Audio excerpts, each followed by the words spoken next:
सद्गुरुनाथ महाराज की जय।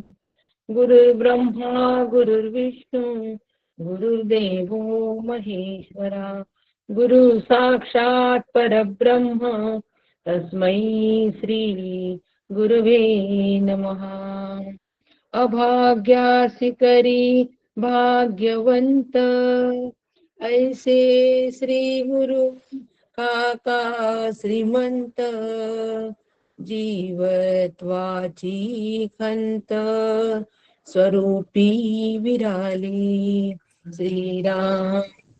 जीवना देण्या अर्थ सद्गुरु काका समर्थ, जीवत्वाचा अंत आत्मारामी केला श्रीराम।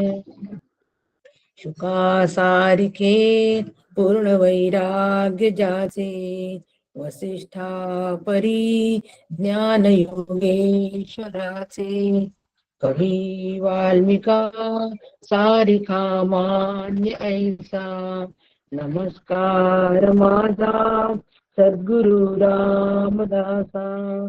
श्रीराम समर्थ श्रीराम। परमपूज्य श्री गुरु डॉक्टर काका यांना साष्टांग वंदन करते। परमपूज्य मंदाताई यांनाही साष्टांग वंदन करते। परमादरणीय सुनील काकांना साष्टांग नमस्कार। आणि श्रोते, आपण जगदीशांची मूर्ती माझे प्रेरणास्थान आपणालाही साष्टांग नमस्कार करते। श्रोते, आपण जगदीश मूर्ती श्रवणे बैसावे एकांती, स्थिर होईल माझी मती, आपणा कृपा प्रसादे पुनश्च एकदा आपणाला वंदन करते। आणि आजच्या विषयाने प्रारंभ करते।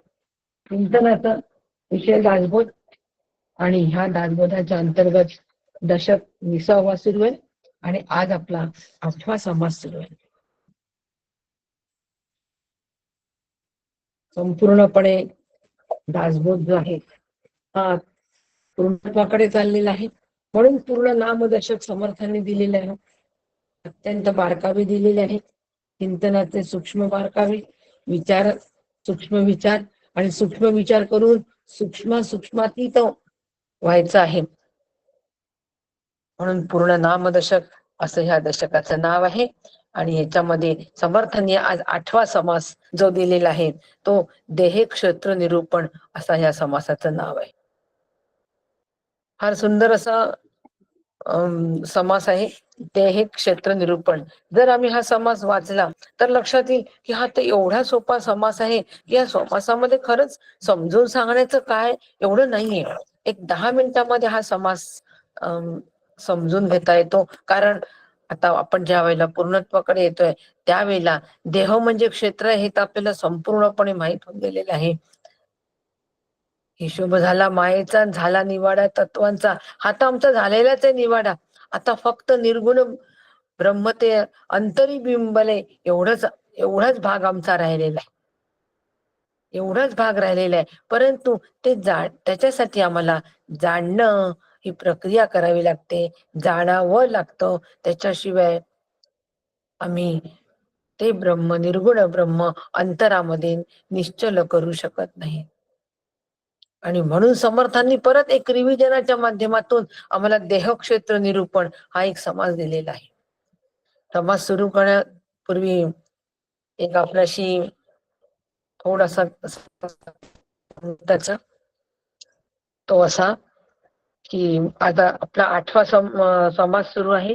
9 आणि 10 दोनच समास आपले राहिलेले आहेत, आणि हे 2 समास जे आहेत हे 27 आणि 28 म्हणजे पुढच्या आठवड्यामध्ये आपले होणार, आणि आपला दासबोध पूर्ण होणार 27 आणि 28 तारखेला, गुरुवार आणि शुक्रवार।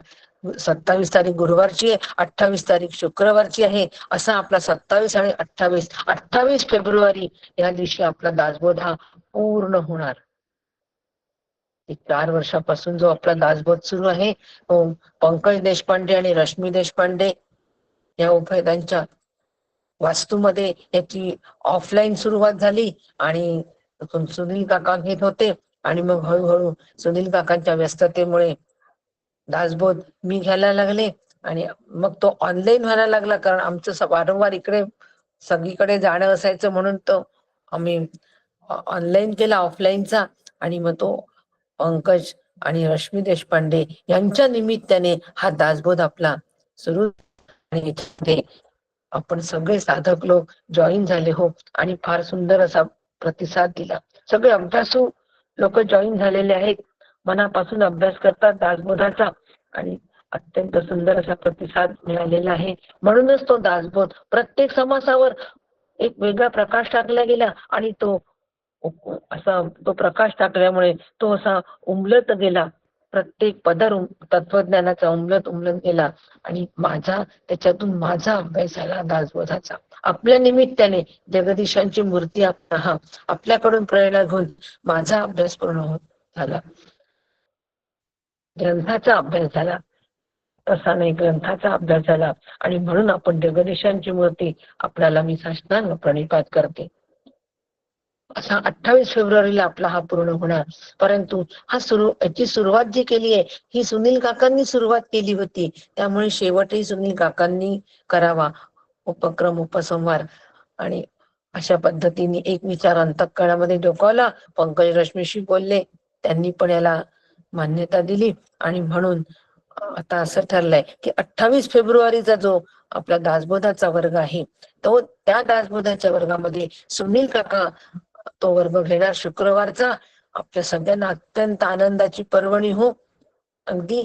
आणि म्हणून सुनील काका घेणार, आणि सुनील काका समास नाही घेणार, तर शेवटच्या ज्या 20 ओव्या झाले साधनाचे फळ, संसार झाला सुफळ, इथून ज्या समासाच्या ओव्या आहेत त्या समासाच्या ओव्या सुनील काका आपला पूर्णपणे घेणार. या 20 ओव्यांवर त्यांचं निरूपण राहणार. 26 पासून तर 37 पर्यंत ह्या ज्या ओव्या आहेत त्याच्यावर सुनील काकांचं निरूपण राहणार. आणि तत्पूर्वी 26च्या 25 ओव्यांपर्यंत मी घेणार निरूपण. म्हणून 28 तारखेला सुनील काका अगदी सुरुवातीपासून घेणार, 28ला मी घेणार नाही. जर असं वाटलं की बा आपला समास हा 1.5 समास एका दिवसात पूर्ण होत नाहीये, तर एक दिवस जास्तीचा घेणार. म्हणजे 26 तारखेला बुधवार जो आहे, बुधवारी पण आपण वर्ग घेऊन, आणि बुधवार मी घेऊन हे 1.5 समास पूर्ण करणार. आणि सुनील काका 28 तारखेला या ओव्यांवर प्रकाश टाकतील, आणि आपला दासबोध असा संपूर्णपणे इथे पूर्णतेला जाईल.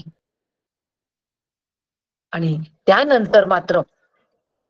त्यानंतर साधारण 28 फेब्रुवारी ते 28 मार्च 1 महिना आपला वर्ग आपण संपूर्णतः बंद ठेवणार आहे. त्याचं कारण असं आहे की शिवगड आणि नगरचं पंचदशीचं शिबिर हे 8 मार्च ते 16 मार्च पर्यंत दोन्ही शिबिरामध्ये व्यस्त आहे. इथे यायला परत वापस यायला 18 तारीख होते.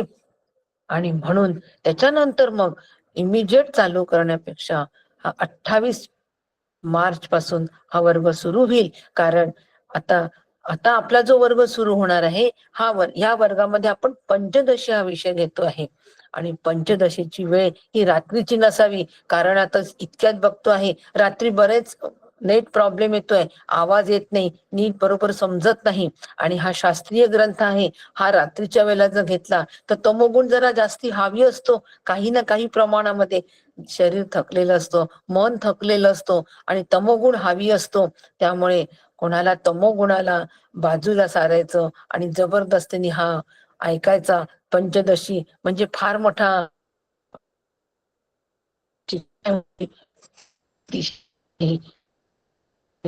इच्छित नाही. हा मोकळा पर्यंत आणि शुक्रवार सकाळी हा वेळ आपल्याला मोकळा आहे, शुक्रवारचा 7 ते 8. त्यामुळे शुक्रवारी आपण 7 ते 8 या वेळामध्ये पंचदशी घेऊ. आठवड्यातला एकच दिवस पंचदशीचा वर्ग होईल, कारण उपनिषद, गीता आणि पंचदशी खूप होऊन जाईल, आपल्या सगळ्यांच्या डोक्याला भार होऊन जाईल. हा भार होऊ नये म्हणून सकाळी 7 ते 8च वर्ग घेईल. आणि हा वर्ग हा फक्त आपल्या ह्या लिमिटेड लोकांमध्येच होईल. जेवढे दासबोधाचे अभ्यासक आहे बस तेवढ्याच याच्यामध्ये होईल. याची लिंक श्रुती स्मृतीवर येणार नाही आणि सच्चिदानंदावर पण येणार नाही, श्रुती स्मृतीवर पण येणार नाही.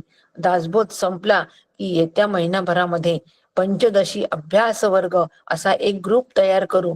त्या ग्रुपमध्ये आज आपण जितके जॉईन झाले तितक्यांनी फक्त नोंदणी करायची आहे. पंकज देशपांडे यांच्याकडे नोंदणी करायची आहे. बस फक्त आपलं नाव द्यायचंय, कारण ग्रुप फॉर्म करण्यासाठी. आणि असा आपण एक पंचदशीचा, ज्यांची इच्छा असेल, आपल्यावरही मी जबरदस्ती करू इच्छित नाही पंचदशीची, कारण की पंचदशी हा शास्त्रीय ग्रंथ आहे आणि आठवड्यातला एकच दिवस पंचदशी आपण घेऊ.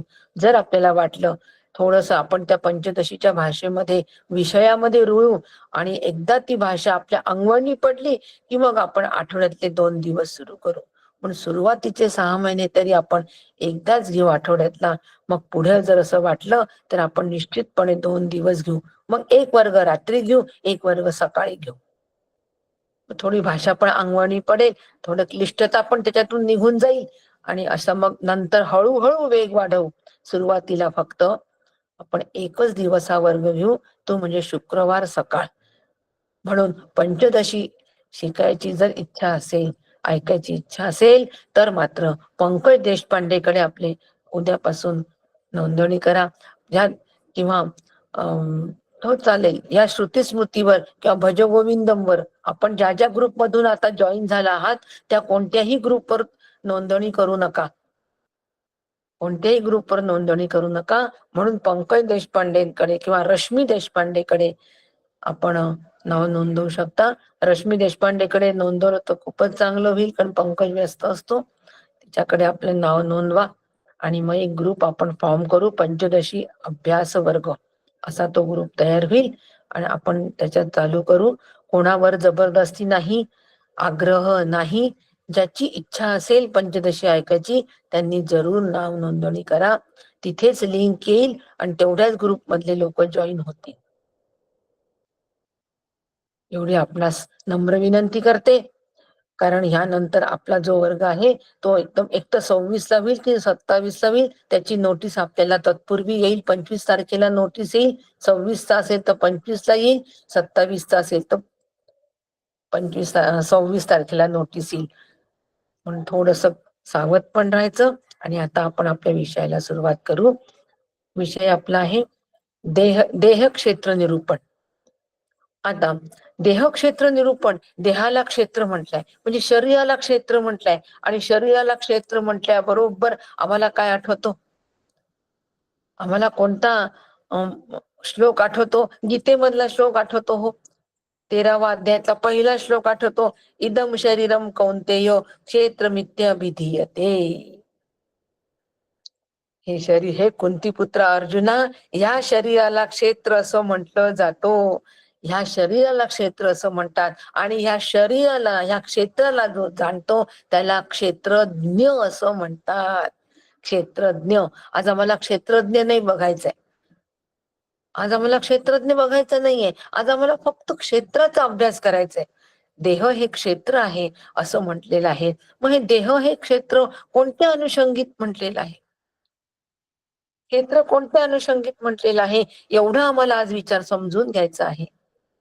त्यामुळे आपलं वही पेन निश्चितपणे सज्ज ठेवा आणि हे क्षेत्र का म्हटलंय याचे फक्त पॉइंट नोट करा. सविस्तर लिहायची काही जरूर नाही. मी आपल्याला सांगेन पॉइंट, की हा पॉइंट लिहा की याला क्षेत्र का म्हटलंय, शरीराला क्षेत्र का म्हटलंय, शरीराला क्षेत्र का म्हटलंय, असे मी आपल्याला प्रत्येक वेळेला तो पॉइंट सांगेल. तेवढा आपण फक्त नमूद करून घ्या. कारण ते एकदा क्षेत्राची व्याप्ती जर मला नीट कळली, ही व्याप्ती जर मला नीट क्षेत्राची कळली तर मला क्षेत्रज्ञ कळेल. त्या क्षेत्राला जाणणारा मी होईल आणि मग त्या क्षेत्रज्ञाच्या अधिष्ठान जे आहे त्या अधिष्ठान मी जाणेल. क्षेत्रज्ञावरून अधिष्ठानाकडे जाईल आणि तेच होऊन राहील. म्हणून क्षेत्र समजणं अत्यंत गरजेचं आहे.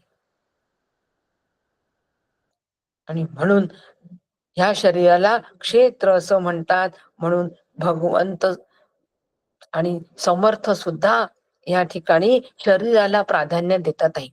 आज मी फक्त देहक्षेत्र एवढाच एक मुद्दा स्पष्ट करणार आहे. आणि समाज सुद्धा पूर्णपणे, समाज छोटा सोपा आहे, अतिशय सोपा आहे.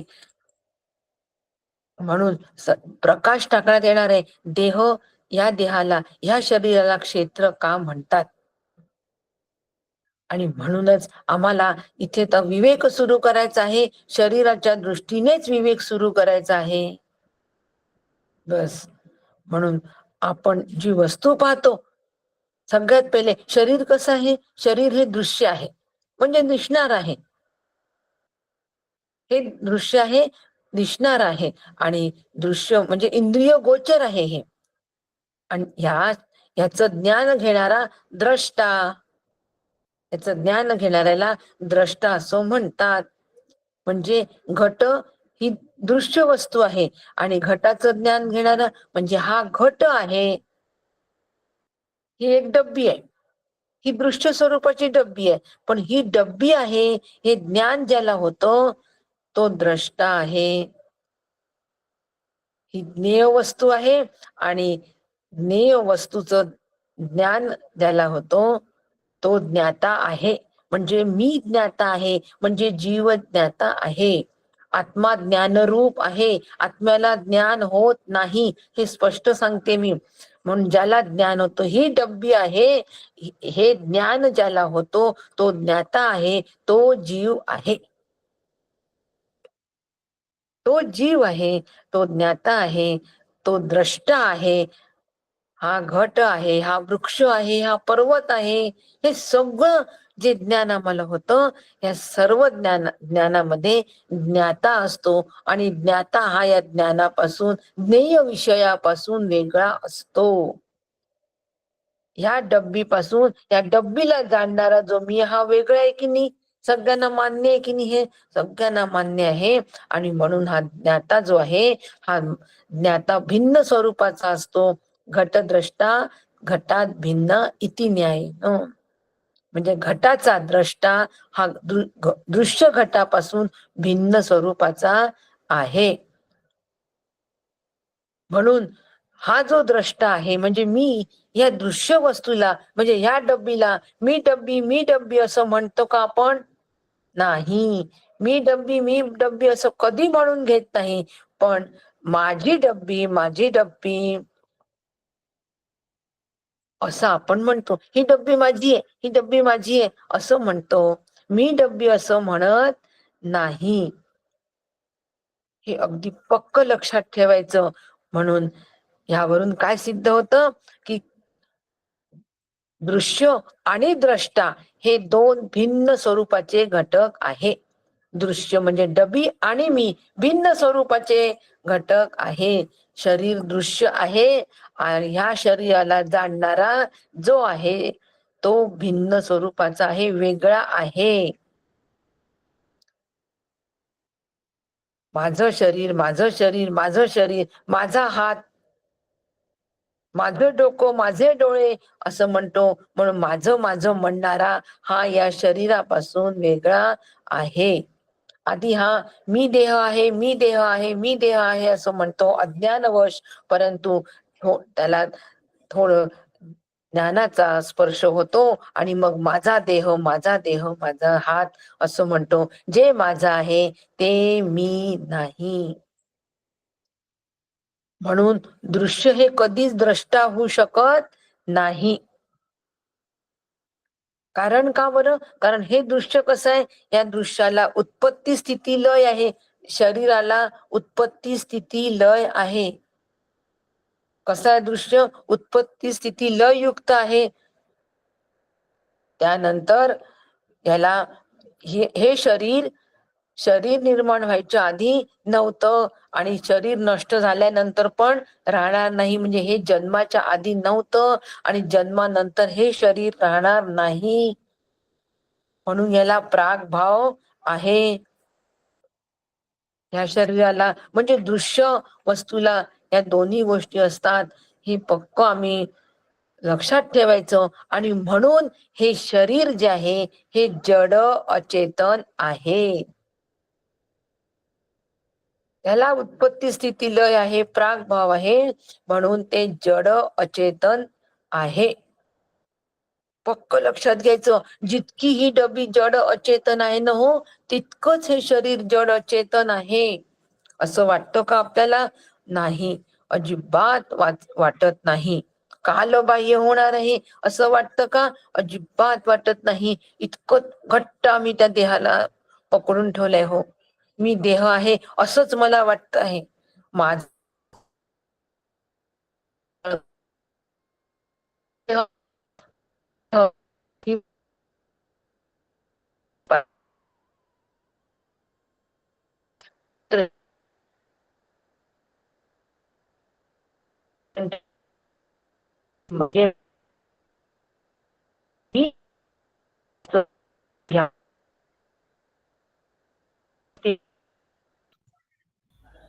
काकू आवाज ब्रेक होतोय. काकू व्हिडिओ बंद करावा लागेल, येईल आवाज मग.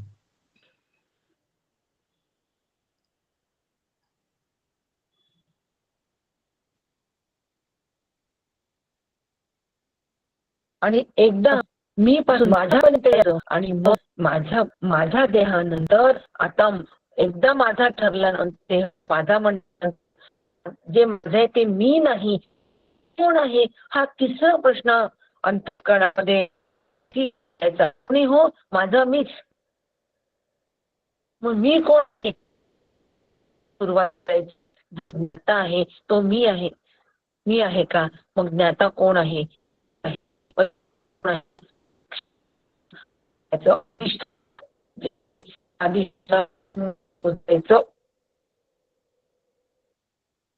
हा मी चेतन स्वरूप आहे, हा द्रष्टा चेतन स्वरूप आहे, हे लक्षात घ्यायचं. या ज्ञात्याचं अधिष्ठान चेतन स्वरूप आहे, अविकारी आहे, नित्य आहे, हे लक्षात घ्यायचं. देशकाल वस्तू परिच्छिन्न शुद्ध शून्य आहे, हे लक्षात घ्यायचं. आणि असं करत असताना मी देहाला चित्ताचा दर्जा द्यायचा, द्रष्टाला क्षेत्रज्ञाचा दर्जा द्यायचा, आणि त्या क्षेत्रज्ञाचं अधिष्ठान त्यानंतर बघायचं. आणि म्हणून ही सगळी वैचारिक साधना आहे. हे शरीर आहे, हे माझे शरीर आहे, माझं म्हणता म्हणता मी शरीराची तादात्म्य पावतो. मी शरीराशी पूर्ण तादात्म्य पावतो. आणि शरीराला जन्म मृत्यू असल्यामुळे मी सुद्धा जन्म मृत्यू युक्त होतो. आणि मी ब्राह्मण आहे, मी क्षत्रिय आहे, मी वैश्य आहे, हे भेद पण निर्माण होतात हो त्याच्यामुळे. आणि मग मी ह्या शरीराशी तादात्म्य मी पावल्यामुळे, मी म्हणून घेतल्यामुळे आम्हाला आत्म अविवेक होतो.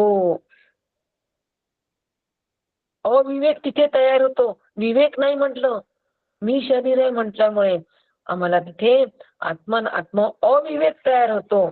आणि त्यामधून हा सगळा संसार निर्माण होतो.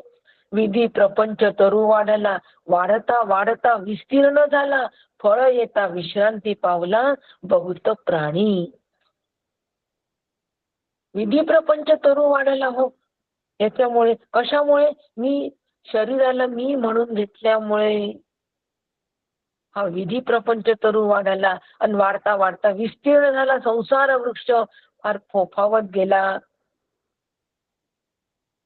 म्हणून ह्या सर्व सुख दुःखात्मक जन्म मृत्यूयुक्त शोकमोहात्मक संसारातून जर मला मुक्त व्हायचे असेल, तर त्यासाठी फक्त आत्मविवेक करावा, बस. आणि आम्हाला समर्थ देह क्षेत्र निरूपण जेव्हा देतात आहे, तेव्हा या देह क्षेत्राचं निरूपण आम्हाला करायला पाहिजे. म्हणजे याचा आम्हाला या देहबुद्धीचा निराश करायला पाहिजे. म्हणून आधी या देहाला क्षेत्र का म्हटलंय हे लक्षात घेणं फार गरजेचं आहे. या देहाला क्षेत्र का म्हटलेलं आहे? इदम शरीरम कौंतेय क्षेत्र मिथ्याभिधीयते. क्षेत्र या नावाने संबोधलेलं आहे. ते काय संबोधलेलं आहे?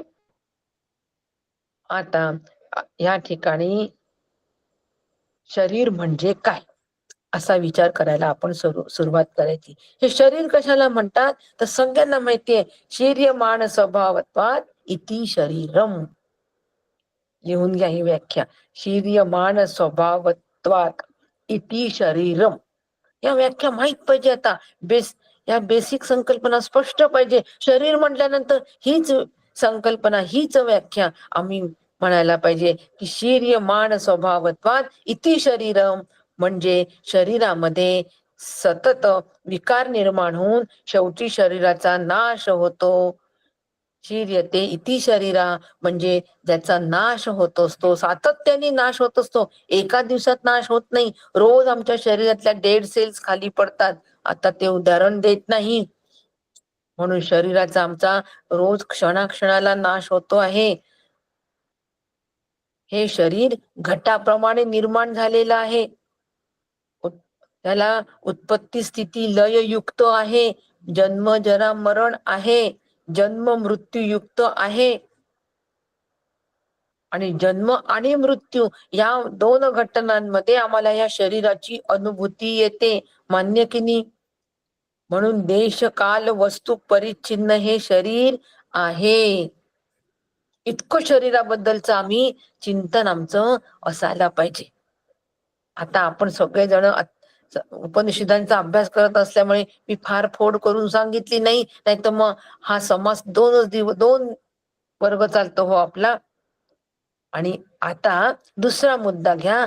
शरीर गतिमान आहे. पहिला मुद्दा, शरीराचा नाश होतो. शरीर नाशवान आहे. शरीर गतिमान आहे. गतिमान का बरं आहे? कारण या शरीरामध्ये सतत बदल होत जातात, म्हणून ते गतिमान आहे. Basic concept. शरीर गतिमान काय? कारण शरीरात सतत बदल होत जातात.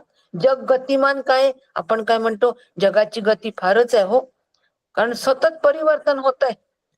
अहो, कालच मंत्रिमंडळ झालं, कालच शपथविधी झाला मुख्यमंत्र्याच्या दिल्लीचा, आणि आज यमुना स्वच्छ करायला सुरुवात झाली. पण काय बदल फास्ट सुरुवात झाली सुद्धा.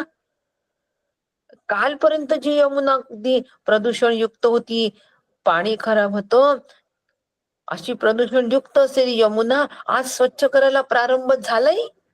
एवढा फास्ट बदल. म्हणून जग गतिमान आहे. 6 विकार आहेत हो. जग गतिमान आहे. शरीर गतिमान आहे. विषय आपला शरीर सुरू आहे. शरीर गतिमान आहे. त्याचं उदाहरण मी फक्त आपल्याला सांगितलं. गतिमान म्हणजे याला गतिमान म्हणतात. 1-2 वर्षात यमुना स्वच्छ झालेली दिसेल, काठ पण सुंदर दिसतील. काय फास्ट काम हो, काय गती घेतलीये कामाने. जग गतिमान आहे. शरीर गतिमान आहे. कारण ह्या शरीरात सुद्धा 6 विकार होतात. अस्ति जायते वर्धते विपरिणमते अपक्षीयते आणि विनश्यती. हे 6 विकार या शरीराला असल्यामुळे शरीर गतिमान आहे. आपण म्हणतो ना, काय काळ फास्ट गेला हो, काय काळ गतीने गेला. असं वाटतं की ते दिवस आमचे अजून तेच तर डोळ्यासमोरचे दिवस हलले नाही, तर वार्धक्य आलो. पण बालपणच तर ते दिवस आम्हाला आठवतात. वार्धक्य आले लक्षात पण नाही आलं. किती गतिमान आहे असं म्हणतो की नाही. आणि म्हणून हे 6 विकार आहे. त्यामुळे नाम रूप गुण धर्म जाती विकार युक्त दृश्य निर्मित हे जड आणि अचेतन आहे. म्हणून या शरीराला क्षेत्र या नावाने संबोधल्या जाते. लिहून घ्या की शरीराला क्षेत्र का म्हणतात? कारण ते गतिमान आहे आणि त्याचा नाश होतो. म्हणून हे जड अचेतन आहे. म्हणून याला क्षेत्र या नावाने संबोधले जाते. ठीक आहे. एक तुम्हाला त्याचं कारण सांगितलं. आता दुसरं, आता क्षेत्र म्हणजे नेमकं काय? क्षेत्र क्षेत्र मगापासून म्हणते, मग क्षेत्र म्हणजे नेमकं काय हो? याचा क्षेत्राचा अर्थ आहे क्षतत्राणात इति क्षेत्रम. क्षतत्राणात त्राहिमाम, ते त्राणात रक्षण करणार, क्षत संकटात रक्षण करणार जे आहे त्याला क्षेत्र असं म्हणतात. ऊन वारा पाऊस याच्यापासून घर आमचं रक्षण करतो की नाही, म्हणजे घर क्षेत्र झालं की नाही. ऊन वारा थंडी, ऊन वारा पाऊस पासून जसं आमचं घर संरक्षण करतो, अगदी त्याप्रमाणे शरीर हे जीवाचं निवासस्थान आहे. शरीर हे जीवाचं निवासस्थान आहे. ते बाहेरील आघातांपासून, दुःखापासून जीवाचं रक्षण करतो, म्हणून ह्या शरीराला क्षेत्र असं म्हणतात. संरक्षण करणारं असतं हे शरीर, कोणाचं? जीवाचं संरक्षण करतो, म्हणून याला क्षेत्र असं म्हणतात. क्षरणात इति क्षेत्र, क्षयात इति क्षेत्र, म्हणजे प्रत्येक क्षणाला हे शरीर नाश पावतो आहे, म्हणून याला क्षेत्र असं म्हणतात. क्षेत्रवत इति क्षेत्रम. तिसरं कारण या शरीराला क्षेत्र का म्हणतात? क्षेत्रवत इति क्षेत्रम. लिहून घ्या हे, थांबते मी, काही घाई नाहीये, पण माहित असलेलं पक्कच माहित पाहिजे. शरीर हे क्षेत्र का बरं? पंचदशीकडे चाललोय आपण, ठोसच कल्पना आमच्यात तयारच पाहिजे हो. म्हणून क्षेत्रवत इति क्षेत्रम. शरीर हे कर्माचं स्थान आहे, मान्य आहे की नाही? शरीरातून आपण शरीराच्या माध्यमातून कर्म करतो की नाही, अनेक कर्म करतो की नाही. मग शरीर हे कर्माचं स्थान आहे, आणि कर्मफळ पण या शरीरामध्ये आम्हाला उपभोगता येतं की नाही. कर्माचं फळ, चांगलं फळ, कर्म केलं तर चांगलं फळ, वाईट कर्म केलं तर वाईट फळ, ही सगळी आम्ही या शरीरामध्ये उपभोगतो की नाही. आणि जसं बीज पेरून आम्ही शेत जमिनीमध्ये खत पाणी घातले तर विपुल धान्याची उपलब्धी होते, आणि धान्याचा आपण उपभोग पण घेतो की नाही. तसं या शरीर रूपी सुपीक जमिनीमध्ये आपण पुरुषार्थाने पाप पुण्याचं बीज पेरतो, आणि संकल्प पण तयार करतो, आणि त्यांनी खत पाणी घालतो, संकल्पाचं खत पाणी घालतो. त्यामुळे आम्हाला सुख दुःखात्मक फळ अनुभवायला मिळतात. म्हणून पाप पुण्यात्मक असं हे शरीर आहे. कर्माचं बीज आम्हाला ह्याच शरीरामध्ये रोता येतं आणि अनुभवायला पण मिळतं. आता हे शरीर जरी आमचं नाश झालं, तरी त्या शरीराचा नाश जरी झाला काळाच्या ओघात, तरी सुद्धा ते कर्माचं बीज ते आपल्या या जमिनीत सोडतच, आणि परत जन्म आला की ते फलोन्मुख होतं, आणि परत ते झाड उगवतात. जसं मोहरीचं झाड असतो, जमिनीमध्ये आपण रोवतो, झाड येतो, मोहरी येते, ती वाळतं, वाळल्यानंतर काय होतं, आपण उपटून टाकतो, पण तत्पूर्वी वाळलेली मोहरी त्या जमिनीत पडते, परत झाड उगवतात. तसे आमचे कर्मफळ, कर्मबीज ही परत रोवलेलीच असतात. शरीर नाश झाला तरी सुद्धा पुढच्या जन्मात ती आम्हाला भोगायला यावंच लागतं. असं कर्मफळाचं हे अखंड चक्र सुरू आहे, आणि अखंड चक्र सुरू आहे, आणि कर्मफळ भोगण्याचं साधन हे शरीर आहे.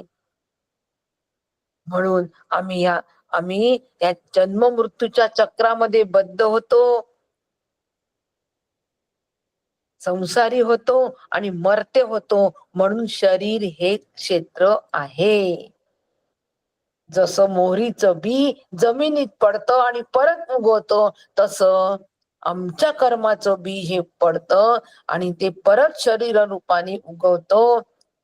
या शरीरातून ते परत निर्माण होतो. म्हणून शरीर हे क्षेत्र आहे, शरीर हे जमीन आहे.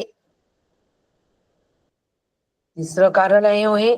चौथं कारण आहे की क्षयात नरक पतनात त्रायते इति क्षेत्रम. क्षयात नरकपतनात त्रायते. नरकपतनापासून जे आम्हाला आमचं रक्षण करतो ते हे क्षेत्र आहे. पंढरपूर, औदुंबर, शेगाव ही सगळी तीर्थस्थान आहे की नाही हो. त्या ठिकाणी भगवंताचं अधिष्ठान आहे, अस्तित्व आहे. आणि तिथे गेल्यानंतर राग द्वेष आमचं सगळं कमी होतं. जाऊन बघा महाकुंभाला, अत्यंत सात्विक वातावरण. तिथे गेल्यानंतर कोणी लहान नाही, कोणी मोठा नाही, श्रीमंत नाही, गरीब नाही, सगळे पायी चालतात आहे, सगळे आंघोळी करतात आहे, डुबकी मारतात आहे, स्वतःला पवित्र करतात आहे. आणि वाईट वृत्ती पण कमी होतात आहे. काही अपवादात्मक सोडून द्या, पण जास्तीत जास्त लोक पवित्र हेतूने, पवित्र अंतःकरण, पवित्र वृत्तीने तिथे चाललेले आहेत. त्या वाईट वृत्ती तिथे कमी होतात. आणि श्रद्धा, भक्ती, सेवा हा सगळं या शरीरामध्येच उत्कर्ष होतो की नाही या सगळ्याचा. श्रद्धा, भक्ती, सेवा या सगळ्याचा उत्कर्ष शरीरामध्ये होतो. आणि आपलं अधःपतनापासून रक्षण कोण करतो? हे शरीर करतो.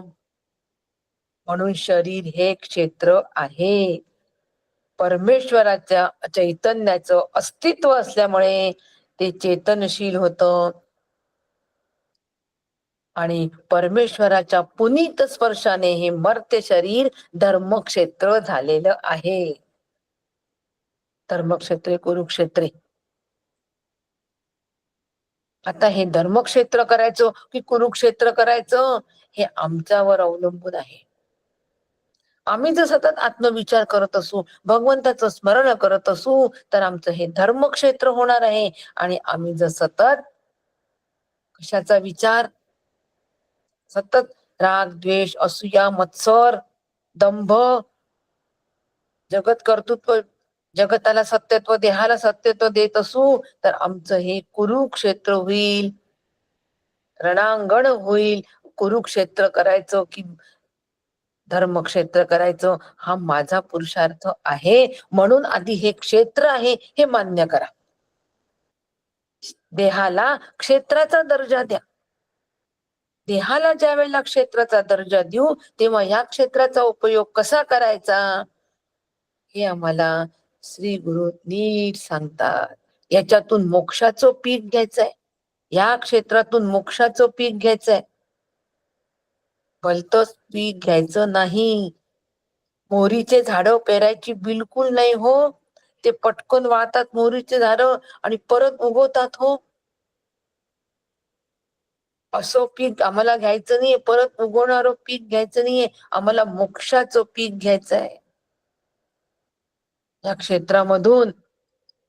आणि म्हणून हे शरीर हे पुण्यक्षेत्र आहे, पुण्यक्षेत्र आहे. नरदेह हा अत्यंत दुर्लभ आहे. जंतूनाम नरजन्म दुर्लभम, इतका दुर्लभ आहे हा नरजन्म. गबाड आपल्याला मिळाला आहे. काकांनी त्याला मनुष्य जन्माचं लेणं म्हटलेलं आहे. या सगळ्या पदव्या या नरदेहाला मिळालेल्या आहेत. आणि म्हणून हे धर्मक्षेत्र, पुण्यक्षेत्र आम्हाला करायचं आहे. आणि असं पुण्यक्षेत्र करण्यासाठी, या सदाचाराला प्रवृत्त करण्यासाठी आम्हाला कोण मदत करतं? हे क्षेत्र मदत करतो. सदाचाराचं पीक घेण्यासाठी हे क्षेत्र मदत करतो. म्हणून याला क्षेत्र असं म्हणतात. म्हणून विनाशापासून आम्हाला विनाशापासून याला वाचवायचं आहे तर धर्मरक्षण करतो. आणि धर्माचं अनुष्ठान करायचंय आता आम्हाला. विनाशापासून जर आम्हाला स्वतःला वाचवायचं असेल तर धर्माचं आम्हाला कास धरावी लागते हो. स्वरूपी राहणे हा स्वधर्म, सकल धर्मामध्ये धर्म, स्वरूपी राहणे हा धर्म. या धर्मामध्ये जर आम्हाला राहायचं असेल, धर्माचं पालन करायचं असेल, तर हे अनुष्ठान करण्याचं जागा एकच आहे, ते हे शरीर आहे.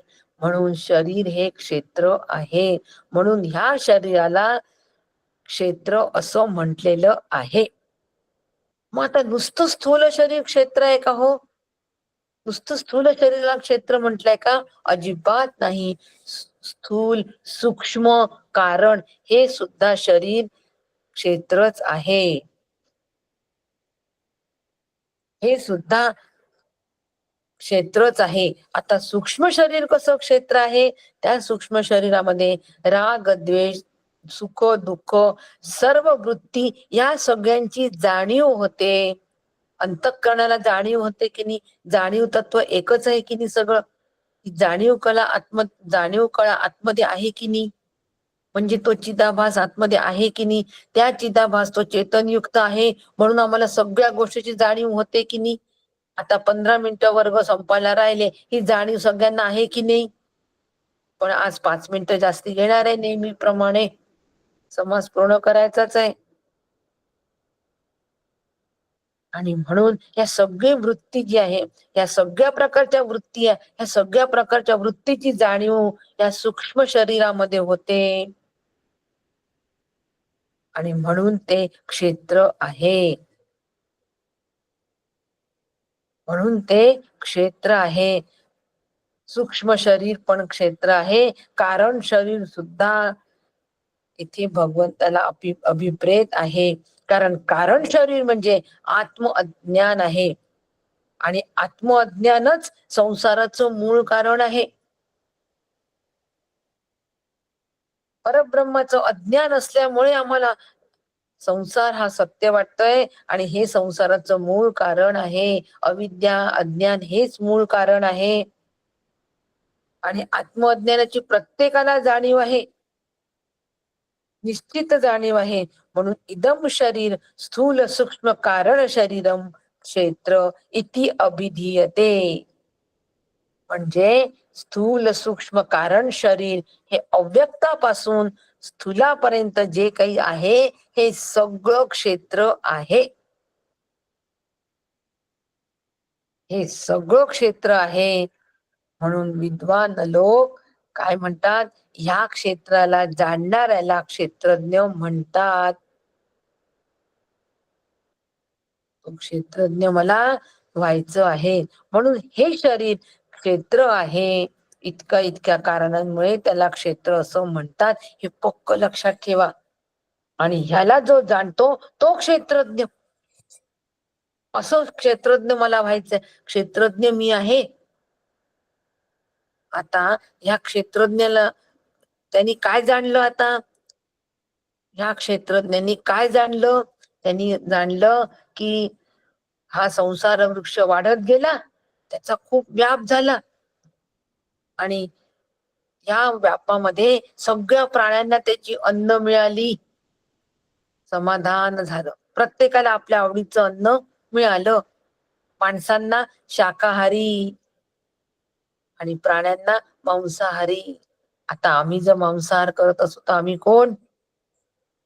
विचार करायला हरकत नाही. हा विचार सांगायला हरकत नाही बाहेर.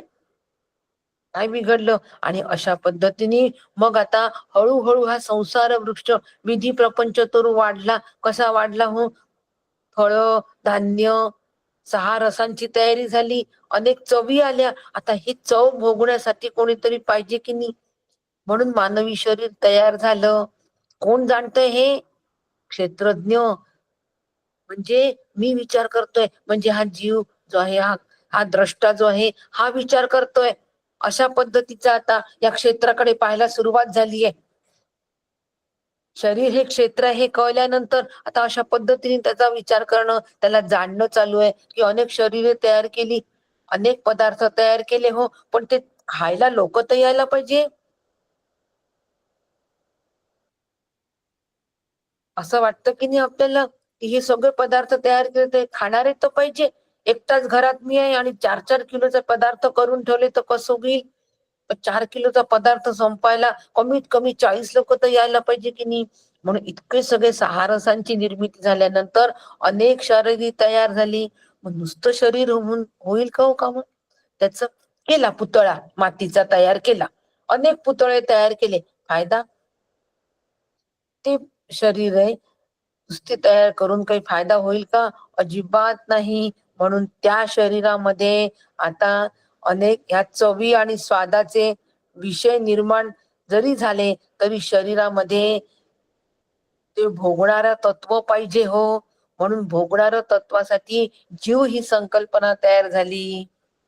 कुटस्थाचं प्रतिबिंब त्या बुद्धीत पडलं, तो जीव तयार झाला. आता हा जीव हे सगळे भोग भोगण्यासाठी निर्माण झाला आणि अनेक शरीरे त्यांनी तयार केली आणि शरीर तयार करून ज्ञानेंद्रिय कर्मेंद्रिय तयार केली. ज्ञानेंद्रिय का तयार केली? वेगवेगळ्या क्षमतेची ज्ञानेंद्रिय तयार केली हो. नुसतं ज्ञानेंद्रियांना ज्ञान दिलं, पण वेगवेगळ्या पद्धतीचं ज्ञान दिलं. कानांना श्रवण ज्ञान दिलं, डोळ्यांना रूपाचं ज्ञान दिलं, गंधाचं ज्ञान नाकाला दिलं. असं वेगवेगळ्या क्षमतेप्रमाणे तयार केले हे सगळं. तरच मजा येईल की नाही. नुसतं फुल आहे, त्याचं दृश्य, त्याचं रूपाचा आनंद घ्यायचा, त्याचा गंधाचा आनंद घ्यायचा, सगळ्याचा आनंद घेता आला पाहिजे, उपभोग घेता आला पाहिजे. म्हणून ज्ञानेंद्रिय आहे. आता ज्ञानेंद्रिय आणि कर्मेंद्रिय उपभोगाची साधनं आहे. ही दृष्टी आमची ज्ञानेंद्रिय कर्मेंद्रियांकडे असावी. म्हणजे मग आता आम्ही त्याचे फार कौतुक करणार नाही. काय मला ऐकू येतं, काय मला दिसतं, माझं नाक किनी फारच सेन्सिटिव्ह आहे, बारीक बारीक वास मला येतो, त्याच कौतुक हो. ते कौतुक कोणी तयार केलं? ते तुम्ही नाही ना केलं, ते तयार करवून घेतलंय ईश्वराने, ते तयार केलंय. त्यात तो जीव ओतलाय, त्याच्यामुळे ते सगळं चेतन झाल्यासारखं वाटतंय. आणि जिभेनी 6 रस टाकण्यासाठी ती आहे, नाकाने विविध गंध घ्यावे म्हणून अनेक वेगवेगळ्या क्षमता तयार केल्या. आणि मग अंतःकरण तयार झालं. ते अंतःकरण सत्वगुणा पंचभूतांच्या सत्वगुणापासून तयार झालं. पक्क लक्षात ठेवायचं. म्हणून ते सूक्ष्म आहे हो. ते कर्मेंद्रिय ज्ञानेंद्रियांवर बरोबर नियंत्रण करते. आणि ह्या कर्मेंद्रियांच्या मदतीने विषय आम्हाला उपभोगायला मिळावे. म्हणजे सुंदर फळ आहे, ते फळ घ्यावं, सोलावं आणि खावं, असं काका म्हणतात. याला म्हणतात कर्मेंद्रियांनी विषयाचा उपभोग घेतला. सुंदर पंचपक्वान्न आहे, त्या पंचपक्वान्नांचा उपभोग घेण्यासाठी हात पाहिजे की नाही हो. जीव हे कर्मेंद्रिय पण आहे आणि ज्ञानेंद्रिय पण आहे. हात नाही तर प्राणी जिभेने उपभोग घेतात, पाणी पितात जिभेनी, मांजर दूध जिभेनी चाटतं, कुत्रा जिभेनी चाटतं. म्हणजे कर्मेंद्रिय हे फक्त विषय मिळावेत अशी योजना या भगवंतानी केली हो. आणि देह नसेल तर हे सगळे विषय कोण भोगणार? म्हणून देहाची निर्मिती केली आहे. असा हा देह क्षेत्र आहे. मग तो मी कसा असेल? मी तो नाही. देह मी नाही. अस्थिमासाचं शरीर हे आहे, परंतु यंत्रवत हे शरीर आहे. म्हणून शरीरासारखे यंत्र अनेक नाही, समर्थ म्हणतात. म्हणून अनेक लहान मोठे शरीर ह्याच्यामध्ये तयार झाली हो. विषय भोगण्यासाठी तयार झाले. आणि ह्या विषय तयार करण्यासाठी हे शरीर तयार झाले. आणि बुद्धी पण, अंतःकरण पण तयार झालं. परंतु आम्हाला हे सगळं जर कळून घ्यायचं असेल तर तीक्ष्ण बुद्धी हवी, असं समर्थ म्हणतात. सकळ तीक्ष्ण बुद्धी विण काय कळे. सकळ तीक्ष्ण बुद्धी असेल तर आम्हाला हे सगळं कळतं, नाही तर कळणार नाही. म्हणून तीक्ष्ण बुद्धी हीच सूक्ष्म बुद्धी असते. पेन्सिलचं टोक दृष्टांत लक्षात घ्या. उदाहरण, पेन्सिलला टोक करतो, अणकुचीदार टोक करतो, तेव्हा सुंदर बारीक अक्षर लिहिला जातो. ढोबळ बुद्धी केल्याशिवाय नाही. आणि म्हणून आम्ही आता ती सूक्ष्म बुद्धीनी हे जे अनेक भेद आम्हाला दिसतात आहे, ते भेद का बरं तयार झाले सृष्टीमध्ये? कारण एकोहम बहुश्याम हा संकल्प झाला. मूळ मायेवर बहुश्याम हा संकल्प झाला. म्हणजे मी बहु व्हावे हा संकल्प झालाय. मी बहु व्हावे, मी अनेक व्हावं. एक आहे, एकमेव अद्वितीय मी आहे, पण मी अनेक व्हावं हा संकल्प झाल्यामुळे अनेक देह तयार झाली, अनेक उपाधी तयार झाल्या, अनेक शरीर तयार झालं. परंतु ह्या अनेकत्वामध्ये लक्ष न देता मी त्या एका तत्वाकडे लक्ष दिलं पाहिजे. त्या एका तत्वाच्या अधिष्ठानावर हे अनेकत्व तयार झालंय, हे विविधत्व तयार झालंय, हे नानात्व तयार झालेलं आहे. याला साधन असं म्हणतात. ही साधना आम्ही करायचं. आणि हे तयार झालं आहे हे जोपर्यंत आम्ही लक्षात घेतो आहोत, याची जाणीव जोपर्यंत आम्हाला आहे, तोपर्यंत आम्ही क्षेत्रज्ञ आहोत. क्षेत्रज्ञ म्हणजे जाणणे, क्षेत्राला जाणणारा क्षेत्रज्ञ. जोपर्यंत आम्हाला हे जाणवत आहे की वेगळेपणाने जोपर्यंत जाणवत आहे, हा घट आहे, हे वेगळेपणाने आम्हाला जोपर्यंत जाणवत आहे, तोपर्यंत मी क्षेत्रज्ञ, मी द्रष्टा. आणि मग या द्रष्टा आणि क्षेत्रज्ञ कोणाच्या अधिष्ठानावर हे सगळं जाणतं आहे, तर परब्रह्माच्या अधिष्ठानावर. परब्रह्म असल्यामुळे हा संकल्प उठला हो बहुश्याम, आणि त्यातून हे नानात्व तयार झालं. आणि त्या नानात्व तयार झाल्यानंतर या नानात्वाला मी जाणणार आहे, त्या परब्रह्मामुळे मी हे जाणतो आहे, हे ज्ञान मला होत आहे. अधिष्ठानाकडे लक्ष जर आम्ही दिलं तरच आम्ही त्या उत्तम पुरुषाला जाऊन त्याच्याशी ऐक्य आमचं होईल. म्हणून उभारणी समर्थांनी फार महत्वाचा मुद्दा दिले आहे. समर्थ म्हणतात ही माझी उपासनेची पद्धत आहे. हा समाज जो आहे फार महत्वाचा मुद्दा आहे. हा समाज समर्थांच्या उपासनेची पद्धत आहे. समर्थांनी प्रत्यक्ष उपासना अशा पद्धतीने केली. वैचारिक उपासना, विचार, सतत विचारांच्या सानिध्यात राहिले, अशा पद्धतीने सानिध्यात राहिले.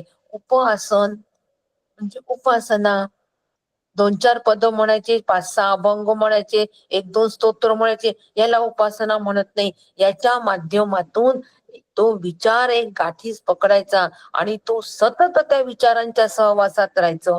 म्हणून स्तोत्र, अभंग, बिरुदावेला, काही सवाया, हे जे सगळं समर्थांनी लावलंय, त्याच्या मागचं कारण असं आहे की उपासनेच्या मागचा प्रत्येक याच्यामधला विचार समजून त्या विचारांचा ती वैचारिक उपासना मी करावी आणि ज्ञान रूप व्हावं. समर्थ म्हणतात की ही माझी उपासना आहे. आतापर्यंत जे मी सगळं वक्तव्य केलंय ना, हो, ही समर्थांची उपासना आहे. शेवटच्या ओवी बघा, समर्थांनी म्हटलंय उपासना उपासना म्हणून. ऐसी माझी उपासना, 29वी ओवी काढा. ऐसी माझी उपासना, उपासकी आणावी मना, अगाध महिमा चतुरानना काय कळे. अशा प्रकारची मी उपासना केली आहे, ही सर्व उपासकांनी समजून घ्यावी. कशी उपासना केली आहे? आधी क्षेत्र जाणून घेतलेलं आहे. आता क्षेत्र जाणून घेतल्यानंतर क्षेत्र मी जाणून घेतलेलं आहे आणि क्षेत्र जाणून घेतल्यानंतर काय झालेलं आहे, त्या क्षेत्राचा क्षेत्रज्ञ पण जाणलेला आहे आणि त्याचं अधिष्ठान पण मी जाणून घेतलेलं आहे. याला उपासना असं म्हणतात. आणि मग ते अधिष्ठान रूप मी ज्यावेळेला होतं, त्यावेळेला उपासनेचं रूपांतर ज्ञानामध्ये होतं. म्हणून समर्थ म्हणतात की ब्रह्म आणि माया यांचा संबंध नीट लक्षात घ्यायचा. हे आणि तो गुंता जो असतो, नेमकं ब्रह्म काय माया काय आहे हे मी नीट लक्षात घ्यायचं आणि नीट लक्षात घेऊन अभ्यास करून विचार करून आम्ही ब्रह्मरूप व्हायचं. म्हणून जीवात्मा ईश्वरात्मा याचं स्वरूप आम्ही समजून घ्यायचं. काय नेमका जीव म्हणजे काय, ईश्वर म्हणजे काय, मायेमध्ये पडलेलं प्रतिबिंब, याला ईश्वर म्हणतात आणि अविद्येमध्ये पडलेलं प्रतिबिंब याला जीव म्हणतात. पण परब्रह्म हे निश्चल आहे, शांत आहे, निर्विकार आहे, अखंड आहे. हे आम्ही मनन चिंतन करून समजून घ्यायचं. यात आपलं शाश्वत हित आहे. इथपर्यंत माझी वैचारिक उपासना जायची, गेली पाहिजे.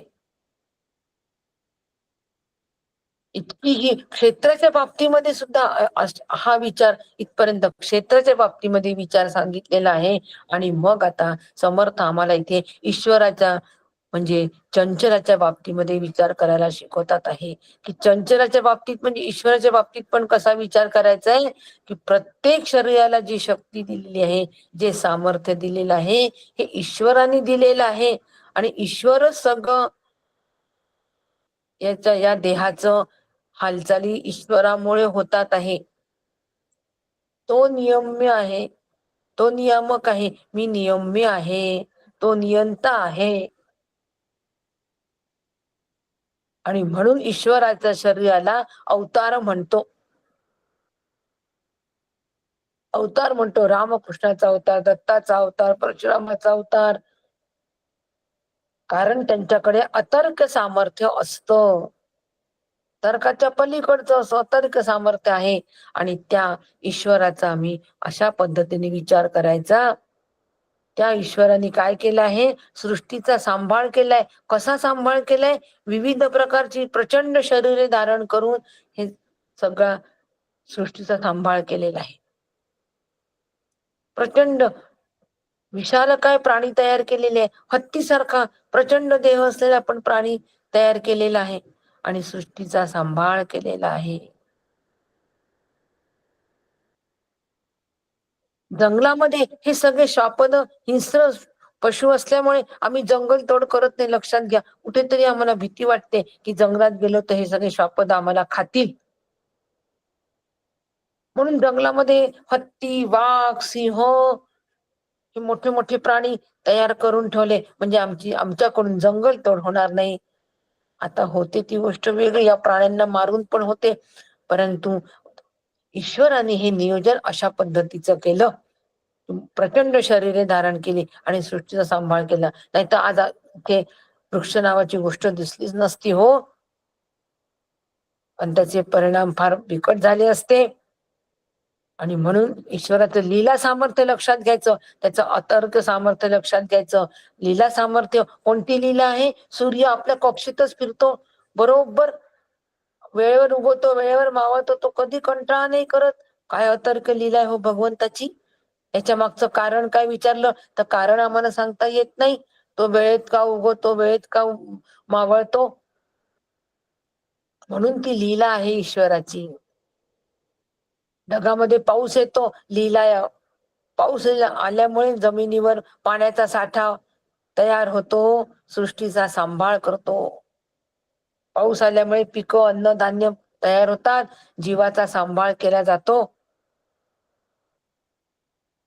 आणि त्या सूर्याला प्रचंड झाकून टाकून अंधार सुद्धा प्रचंड ढग तयार होतात आणि त्या ढगांना हलवणारा वायू पण तयार होतो.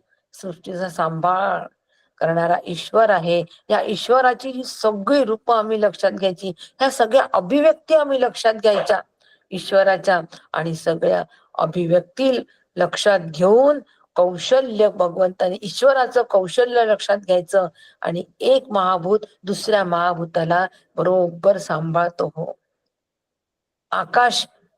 आकाशापासून वायू तयार झाला, जर खूप प्रचंड वादळ आलं तर ते सगळं वादळ कुठे शमतो हो, आकाशात. आकाश आपल्या पोटात सगळं वादळ समावून घेतो, तिथेच ते शमतो. अग्नी जर प्रचंड भडकला तर हवा त्या अग्नीला विझवते. अगदी पाणी पण त्या अग्नीला विझवतो. आणि अशा पद्धतीने एक महाभूत दुसऱ्या महाभूताला सांभाळून घेतो, नियंत्रणात ठेवतो, म्हणून ही सृष्टी टिकलेली आहे. असं अगण्य असंख्य अगणित भेद जाणणे हे शक्य कोणालाच नाही. कोणाला हे भेद जाणता येणार नाही. म्हणून आम्ही उपासनेच्या माध्यमातून हे सगळं भेदात्मक सृष्टी जाणायची आणि अभेद तत्व त्यातलं जाणायचं. म्हणून आवाहन आणि विसर्जन हे उपासनेचं स्वरूप आहे. म्हणजे आधी सगळं उभारायचं. देह क्षेत्र आहे, या क्षेत्र असल्यामुळे हा विधी समर्थाने कोणता शब्द वापरलाय? विधी प्रपंच तरू तयार झाला. हा प्रपंच कसा तयार झाला? हा सगळा समर्थांनी येथे प्रपंचाचा पूर्णपणे हे दिलेलं आहे. उत्पत्ती कशी झाली या प्रपंचाची, हे सगळं कसा तो वाढला हे पण दिलेलं आहे. की भोग तयार केले, मग भोग भोगण्याला शरीर तयार केले, मग शरीर नुसतं अचेतन जड शरीर कामाचं नाही, पुतळे काही कामाचे नाही, म्हणून त्यात जीव टाकून चेतनत्व तयार केलं. आणि मग नुसतं जीव टाकून चेतनत्व नाही होत तयार, काही कामाचं नाही, म्हणून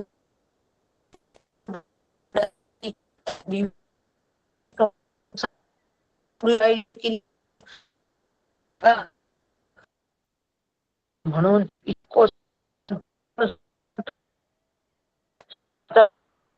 सूक्ष्म तयार म्हणून सूक्ष्म अंतःकरण तयार केलं. आणि असं सूक्ष्म तीक्ष्ण बुद्धीशिवाय हे जाणू शकत नाही. आणि हेच जाणायचं आहे की हे भेद का बरं आहे, ही विविधता का बरं आहे? कारण मूळ संकल्प एकोम बहुश्यामचा झालेला आहे. बहुश्यामचा संकल्प झाल्यामुळे ही विविधता आहे, हे भेद तयार झाले. हे सगळं जाणायचं. हे सगळं आम्ही त्या तीक्ष्ण बुद्धीने जाणण्यासाठी ती तीक्ष्ण बुद्धी तयार केली. आणि अशा प्रकारे ब्रह्म आणि माया, आम्ही ह्या सगळं ही सगळी माया आहे. देहादी जगत ही संपूर्ण मायेचं स्वरूप आहे. आणि तो मायापती आहे ईश्वर. त्या मायापतीला जाणायचं आणि त्या मायापतीचं अधिष्ठान रूपाने जाणायचं. ह्याला उपासना म्हणतात. म्हणजे आधी आम्ही सगळं उभारलं, आव्हान केलं, आणि ते सगळं आम्ही विसर्जन केलं. परब्रह्म स्वरूपापर्यंत जेव्हा आम्ही पोहोचतो तेव्हा या सगळ्यांचं विसर्जन झालेलं आहे. याला विवेक प्रलय असं म्हणतात, याला निराश असं म्हणतात. या विवेक प्रलयापर्यंत यालाच विसर्जन असं म्हणतात. आणि हे भजनाचं मुख्य लक्षण आहे.